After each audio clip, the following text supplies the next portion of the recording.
क्या आपका भी कोलेस्ट्रॉल बढ़ा हुआ है और आप उसको नियंत्रित करने के लिए बहुत सारे काम कर रहे हैं और काफी लोगों ने तो दवा भी शुरू कर दी है, फिर भी वो अच्छी प्रकार से नियंत्रित नहीं हो रहा है? तो इस वीडियो के अंत तक बने रहें। इस वीडियो के अंत तक मैं आपको बताऊंगा कि किस प्रकार से आप अपनी जीवन शैली को ठीक करें, जिससे कि आप इस बढ़े हुए कोलेस्ट्रॉल को अच्छी प्रकार से नियंत्रित भी कर पाएं, वो भी बिना दवा के। नमस्कार, मेरा नाम डॉक्टर इंद्र मोहन खंडेलवाल है।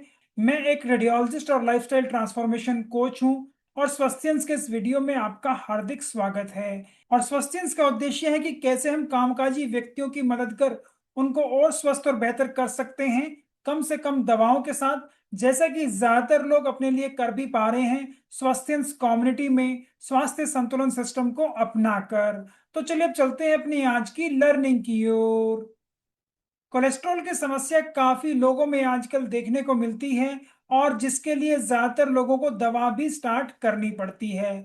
तो जो कोलेस्ट्रॉल है, ये फैट मेटाबॉलिज्म का एक पार्ट है। तो इसको समझें तो आप जब भी टेस्ट कराते हैं तो लिपिड प्रोफाइल का टेस्ट आप कराते हैं, जिससे हमें ये पता लगता है कि आपके शरीर के अंदर टोटल ट्राइग्लिसराइड्स, टोटल कोलेस्ट्रॉल, और टोटल कोलेस्ट्रॉल को बाद में हम ब्रेक डाउन करते हैं एचडीएल कोलेस्ट्रॉल जो हमारे शरीर के लिए अच्छा कोलेस्ट्रॉल है, एलडीएल कोलेस्ट्रॉल जो हमारे शरीर के लिए खतरनाक कोलेस्ट्रॉल है। अगर ये बढ़ता है तो हमारे शरीर को काफी सारे नुकसान होते हैं और इसके अलावा इनका रेशियो भी हम देखते हैं। तो यहाँ पर जो देखने वाली बात है वो ये है कि ये सारी ही चीजें डिराइव होती हैं हमारे फैट मेटाबॉलिज्म से। तो इसका मतलब हमारे शरीर के अंदर जो हमारा फैट मेटाबॉलिज्म है वो ठीक प्रकार से नहीं चल रहा है। और सबसे बड़ी बात, हमारे शरीर की मेटाबॉलिक प्रक्रिया ठीक प्रकार से नियंत्रित नहीं है। तो चलिए अब समझते हैं हमारे इस बिगड़े हुए लिपिड प्रोफाइल के तीन सबसे बड़े कारण क्या हैं। अगर आप इनको समझ लेते हैं तो इनको ठीक करने की स्ट्रेटजीज या स्टेप्स आपको अपने आप समझ में आने लग जाएंगे। तो जो सबसे पहली चीज है वो ये है कि हमारे शरीर के अंदर एनर्जी ज्यादा जा रही है और हम काम कम कर रहे हैं, या हम उसका अच्छे से इस्तेमाल ही नहीं कर पा रहे अपनी एक्टिविटी के द्वारा। तो पहली बात आती है एनर्जी। और एनर्जी मिलती है हमें हमारे खाने से। हमारे खाने में दो इंपॉर्टेंट चीजें हैं, स्पेशली कार्बोहाइड्रेट्स, जिनके अंदर चीनी या दूसरे और सिंपल या कॉम्प्लेक्स कार्बोहाइड्रेट आपके हो सकते हैं जहां से हमें एनर्जी मिल रही है। और दूसरा है जो आप खाने पीने में फैट का इस्तेमाल कर रहे हैं, वो भी गुड क्वालिटी एनर्जी हमें मिलती है।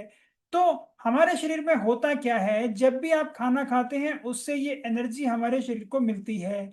अगर हमारे शरीर में ये सिंपल कार्बोहाइड्रेट्स ज्यादा हैं तो हमारा लीवर इससे फैट के अंदर कन्वर्ट कर देता है और हमारे खाने में जो सिंपली हमने फैट खाया है वो सीधा हमारे लिवर के पास चला जाता है और उसको भी आगे, डिपेंडिंग अपॉन कि हमारे शरीर में उस ऊर्जा की जरूरत है तो वो हमें ग्लूकोज में उसे कन्वर्ट करता है, नहीं तो उसे भी स्टोर करता है हमेशा।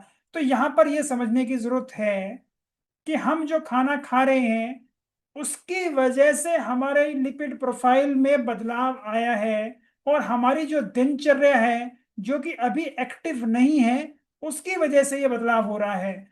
जिस भी माध्यम से आप हमें देख सुन पा रहे हैं तो कृपया हमें कनेक्ट करना, फॉलो करना और सब्सक्राइब करना ना भूलें। और इस प्रकार की हेल्थ वीडियोस को अपने दोस्तों और परिवार वालों को जरूर शेयर करें, जिससे कि वो भी जल्द स्वस्थ और बेहतर हो जाएं। तो हमें करना क्या है, अब इनको समझते हैं। पहला काम तो ये है कि हमें अपने खाने पीने को बदलना पड़ेगा। हमें अपने खाने पीने में कार्बोहाइड्रेट के लेवल पे क्या बदलाव करने हैं, कृपया उनको समझें। सबसे पहला तो आप जो ये सिंपल शुगर्स खा रहे हैं उनको आज से ही खाना बंद कर दें, क्योंकि जितनी सिंपल शुगर्स आप ज्यादा खाएंगे और आपकी दिनचर्या ऐसी है जिनमें आप उसको इस्तेमाल नहीं कर पा रहे तो आपका लीवर उन्हें चर्बी में ही बदलेगा। तो आपके खाने में सिंपल शुगर्स कहाँ से आ रही हैं? एक तो जितनी मीठी चीज आप खा रहे हैं वहां से, दूसरा जितनी आप रिफाइंड और प्रोसेस्ड चीजें खाते हैं जैसे कि बेकरी आइटम्स हैं, पैक्ड आइटम हैं, ये स्नैक्स हैं, यहाँ से भी आपको सिंपली ये रिफाइंड कार्बोहाइड्रेट्स ज़्यादा मिलते हैं। इसके अलावा दूसरी चीज़ें जैसे कि आप चाय पी रहे हैं, कॉफ़ी पी रहे हैं, कोई भी कोल्ड ड्रिंक पी रहे हैं, इसके अलावा आप जूस पीते हैं, यहाँ से सिंपली आपको सिंपल शुगर जो तुरंत आपके शरीर में एनर्जी के लिए अवेलेबल है, और अगर आप काम नहीं कर रहे तो आपका लिवर उन्हें फैट में बदल देगा। और दूसरा काम आपको करना है कि आपको अपने खाने में रिफाइंड कार्बोहाइड्रेट्स को कम करना है। ये रिफाइंड कार्बोहाइड्रेट्स क्या हैं, इनको भी समझें।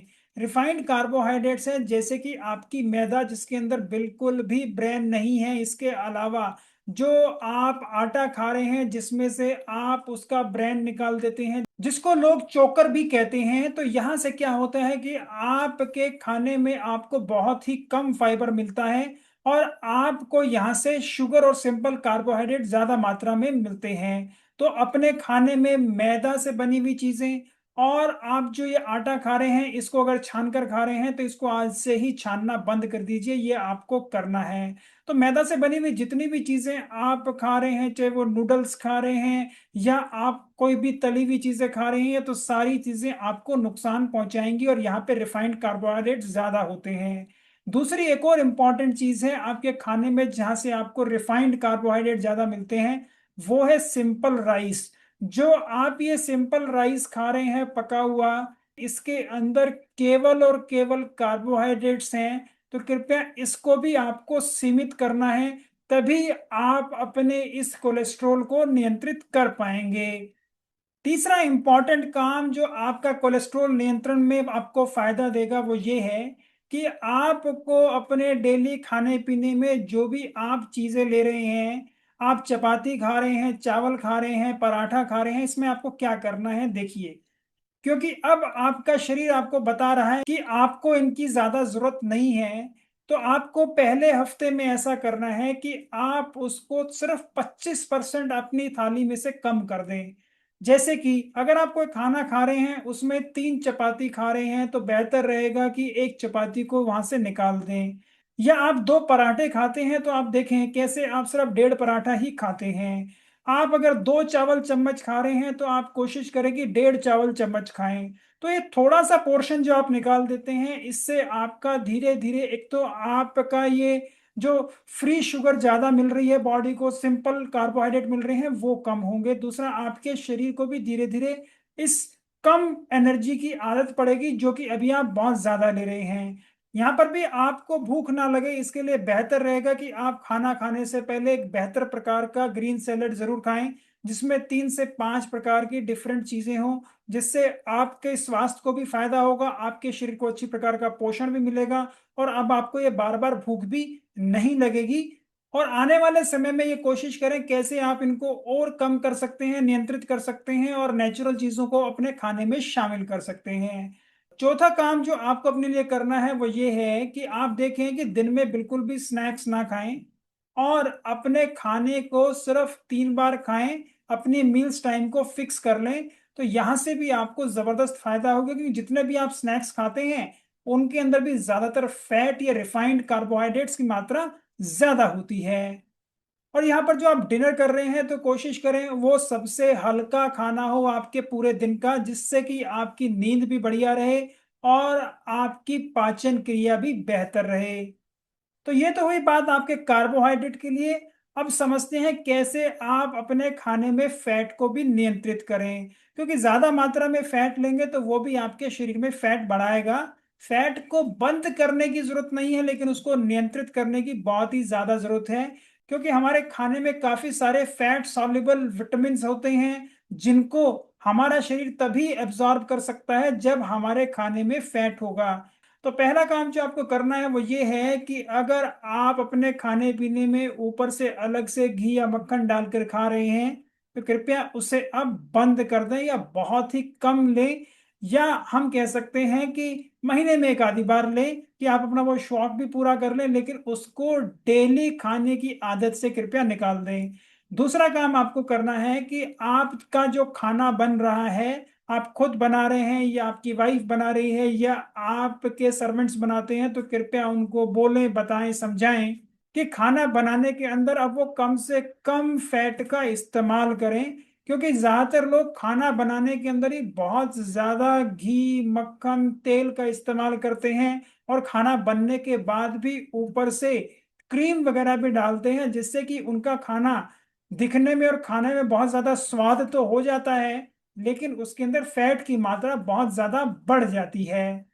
दूसरा काम आपको करना है कि आपको नॉनवेज आइटम्स अपने खाने में कम कर देनी है, क्योंकि जितनी भी नॉनवेज आइटम्स आप खा रहे हैं, चाहे वो हम कहीं तंदूरी आइटम ही क्यों ना हो जिनको आपने रोस्ट किया है, लेकिन उसके अंदर फैट की मात्रा अच्छी प्रकार से होती है।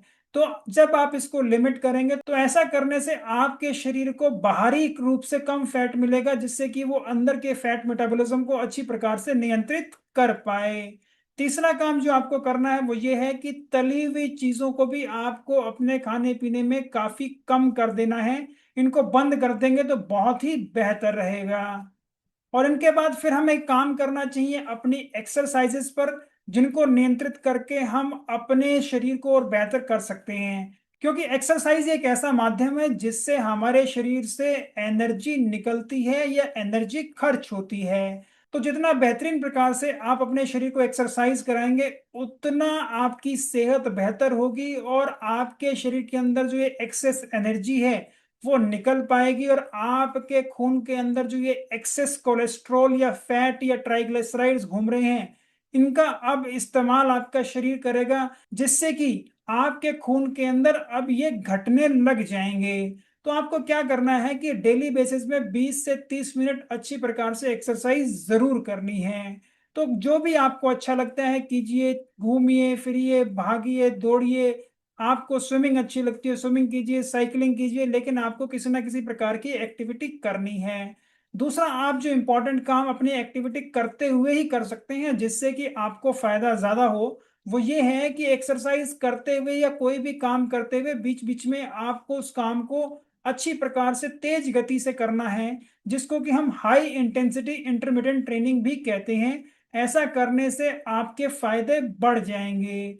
और तीसरा काम एक्सरसाइजेस में जो आपको करना है वो ये है कि दिन के अंदर भी आप एक्टिव रहें। देखिए कहाँ पर आप पैदल चल सकते हैं, कैसे आप लिफ्ट को छोड़कर स्टेयर्स का इस्तेमाल कर सकते हैं, अपने काम के दौरान भी आप कैसे एक्टिव रह सकते हैं, अगर आपकी कोई मीटिंग्स होती हैं तो कैसे आप उन्हें खड़े होकर भी कर सकते हैं, और अगर आप कंप्यूटर पे ज्यादा काम करते हैं या इस पे भी लॉन्ग मीटिंग्स आपकी होती हैं तो कैसे आप एक स्टैंडिंग डेस्क का भी इस्तेमाल कर सकते हैं, जिससे कि आपके पूरे दिन के अंदर आपके शरीर में एनर्जी अच्छी प्रकार से खर्च हो, और आपके शरीर के अंदर ये जो जमा कोलेस्ट्रॉल है और फैट है वो घटने लगे, और वो बिना दवा के ही नियंत्रित हो पाए।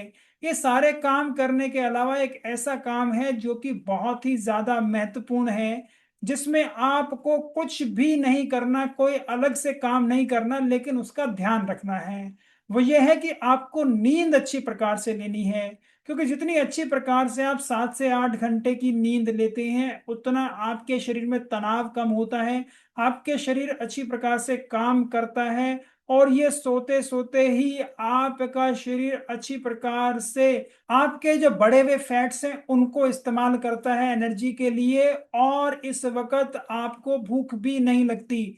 तो आप ये देखें कैसे आप अपनी नींद को हमेशा प्रिजर्व करके रख सकते हैं, उसको कभी भी कॉम्प्रोमाइज आप नहीं करेंगे, तो आप पाएंगे आपका मेटाबॉलिज्म भी अच्छा होगा, और आपके शरीर के अंदर जो ये कोलेस्ट्रॉल बढ़ा हुआ है, ना केवल वो ठीक होगा, लेकिन आपके शरीर का संपूर्ण स्वास्थ्य भी बेहतर हो जाएगा। तो मैं उम्मीद करता हूँ ये सारी जानकारी प्राप्त कर आपको अच्छे से पता लग गया होगा कि कैसे आप इसको अपने घर से ही ठीक कर सकते हैं। लेकिन ये सारे फायदे तभी मिलेंगे जब आप इनको अपने जीवन शैली में अपनाएंगे। तो अगर आपको भी इस वीडियो से अच्छी प्रकार से समझ में आया है कि कैसे आप कोलेस्ट्रॉल को नियंत्रित कर सकते हैं, तो कृपया इसे अपने दोस्तों और परिवार वालों को भी जरूर भेजें, ताकि उनका भी कोलेस्ट्रॉल कभी ना बढ़े, और अगर बढ़ा हुआ है तो वो भी जल्द स्वस्थ और बेहतर हो जाएं। जिस भी माध्यम से आप हमें देख सुन पा रहे हैं, तो कृपया हमें कनेक्ट करना, फॉलो करना और सब्सक्राइब करना भी ना भूलें। तो इसी प्रकार अपने स्वास्थ्य की जिम्मेवारी लेते हुए उसके ऊपर काम करें, उसे संतुलित करें, जिससे कि वो जल्द स्वस्थ और बेहतर हो जाए। अगर आपके किसी प्रकार के कोई और प्रश्न हैं, कोई और विचार हैं, तो उनको भी कृपया कमेंट बॉक्स में लिखना ना भूलें। जल्द ही मिलते हैं स्वास्थ्य की अगली वीडियो में। तब तक के लिए नमस्कार, धन्यवाद, खुश रहें, स्वस्थ रहें।